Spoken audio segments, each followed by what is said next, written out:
The Imparja Cup was the brainchild of Indigenous cricketers Shane Franey and Ross Williams, who first hosted the competition in 1994.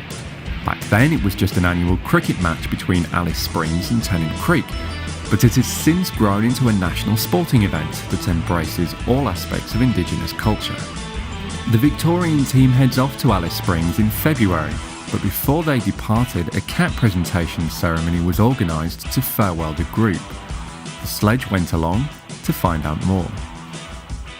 Now, the captain of the Victorian Imparja Cup team is Ben Abbatangelo, and he joins us to give us a little bit of an insight into what it's like to actually play in the competition. It's a very hot week away. A lot of hydration and ice baths after each game because it is tough in that heat. Cricket's a big part, but also off-field learning about our culture and stuff is also another big part. We have a culture day up there run by Cricket Australia. We'll be touring around in our spare time amongst each other and go and see the different parts of Alice Springs as well, which will be good. Now, in terms of the business side of things, you finished third last year. What are your expectations for this time around? We've been together as a group for longer and we've added more skill, more talent, more experience to the team. So, fingers crossed we can go up there and pull something off. That'd be fantastic, yeah. You mentioned the standard of cricket that you've played at. Could you give viewers an idea of what standard the Imparja Cup will actually be? No doubt it's first 11 Premier cricket. Yeah. Considering I know that New South Wales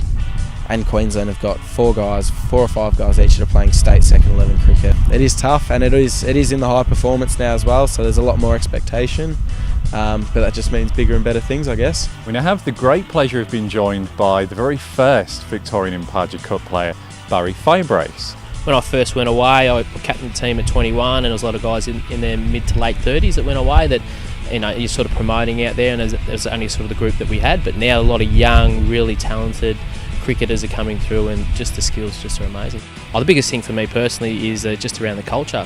For a lot of the boys, it's learning their culture, especially the guys from the urban setting, just understanding who they are as Aboriginal people, what they need to learn about their cultural identity. So more about getting away, spending a week away from the family if they're a bit younger, and then just learning from other cultures from around Australia. So we're now joined by Tony Dodemaide, who's Chief Executive of Cricket Victoria. It's a very real program, and there's some very real talent in there too, and we just love it if one of these lads came through and then a number of these lads came into the Bush Rangers squad and were able to represent high levels. And this is the first year that Cricket Australia will have invited any female cricketers to the Imparja Cup Carnival, 5 Victorians included. That must be a privilege for the state to actually be able to celebrate that. Oh, it is, and we hope that we can grow that too. We've got a great start, as you say. We've got 5 girls here now, and we hope we can grow that, and we're sure we can.